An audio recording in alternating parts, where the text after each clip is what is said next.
Welcome to the WA Wildlife Hospital. We are located on an A-class reserve in Bibra Lake, Perth, Western Australia. And we were the first wildlife rehabilitation facility to become licensed with the Veterinary Surgeons Board. We now admit more than 4,000 sick and injured animals to our hospital, and that is thanks to the City of Coburn who have funded this entire facility.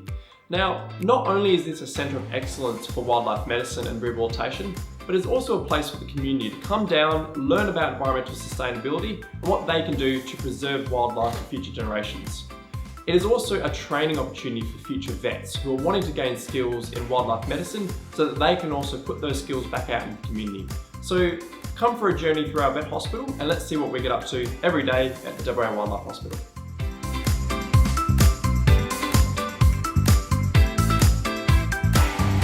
The room we've just been in is our triage room, and this is where animals are first examined when they arrive at our hospital. So let's go have a look at our x-ray room where our senior veterinarian Dr. Meg Rogers is x-raying a kangaroo. This is our senior veterinarian Dr. Meg Rogers. Meg, do you mind telling our viewers what it is that you're doing here? Sure. So this beautiful girl was brought to us last night by another wildlife group. Unfortunately, she has some significant injuries to her leg following a dog attack. And this is why it's so important that when we're walking our dogs, that we're responsible about where we're walking them and not letting them loose near areas close to wildlife. So what we're doing at the moment is I'm taking some x-rays, we're having a look at her wounds and just assessing how deep they are and how extensive they are, and then from there we'll potentially go to surgery. So we'll go and have a look at our theatre because once the vets have run some more tests, if she's viable for surgery, that's where she's going to go.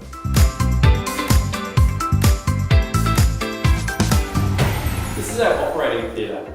Now, right behind me is a glass window. If you come down to the WA Wildlife Hospital, you can actually watch surgeries from our reception, which is a great way to see the different types of procedures that we perform here and the types of injuries that wildlife are sustaining every day here in Perth. Now, we also have designed this room with best practice standards in mind, so much so that we have a two-way glass cabinet for our sterile room. So when our veterinary nurses prepare all the surgery kits, they can pass it through that cabinet, and that way our veterinarians can access those kits when they're doing surgery without running across those rooms. So we'll take you through to our ICU and see where these animals recover once they've had surgery. This is our intensive care room. Now, the animals that are in here have just had surgery or are waiting for surgery, and they are absolutely critical. So some of them are on oxygen therapy, on IV fluids, and the veterinarians and our veterinary nurse team are monitoring these animals throughout the day. So for example, we have a tawny frogmouth which has had its entire top beak repaired, and so it's on assist feeding, medications, and these animals will stay in here until our veterinary team feel that they're strong enough to move into our recovery wards, which we'll move through and have a look at. The laundry and the kitchen are the hub of the entire hospital, where we do a lot of washing of towels, blankets to ensure all of the animals that are recovering in our wards are kept clean and hygienic. So the kitchen is the other major hub of the entire hospital. Ethan and Julia are currently preparing meals for all the animals that are currently in care. And as you can see, a lot of work and effort goes into preparing each and every individual meal to ensure that the animals recovering get the best possible chance to ensure that they're released back into the wild eventually. So let's keep moving through to our wards and we'll go have a look at our seabird ward and see how we treat animals in there.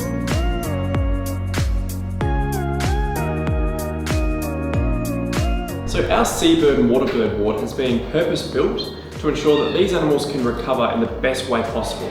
So we've got really large enclosures, lots of ventilation, lots of natural light, and that just ensures that these animals do heal in a very calm, stress-free environment. So we're going to continue to walk through and we're going to have a look at our bird ward and some of the other wards where our animals recover.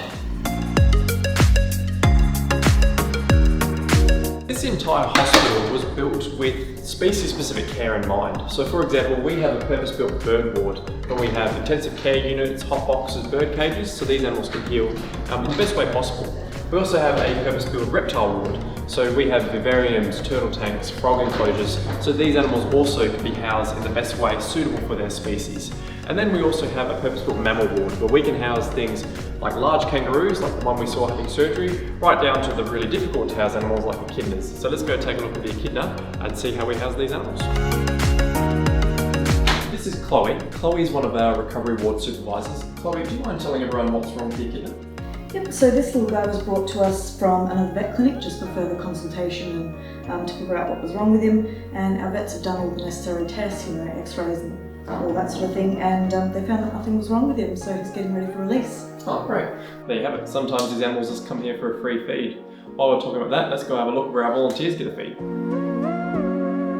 can imagine with a building this size, we need a lot of people to run it. We have more than 250 volunteers on a weekly roster, and they ensure that all the animals in care receive all the treatments, food, medication, and that's why it's important that we have a designated room where they can break out, have lunch, morning tea.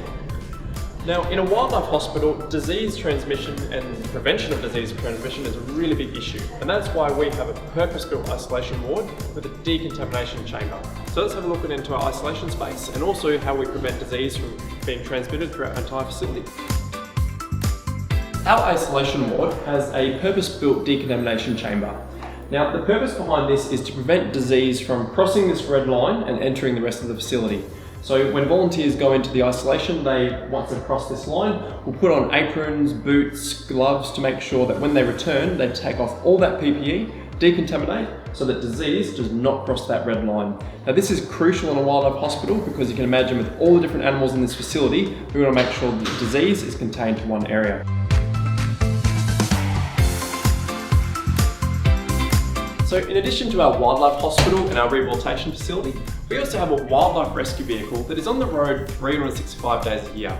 We are also building an education and training facility that will really help the community connect with and nurture the natural environment and learn all about conservation and sustainability and how we can share this planet with our beautiful wildlife. So thank you for coming on this journey. Thank you for looking at our wildlife hospital, and together we're all going to help wildlife live.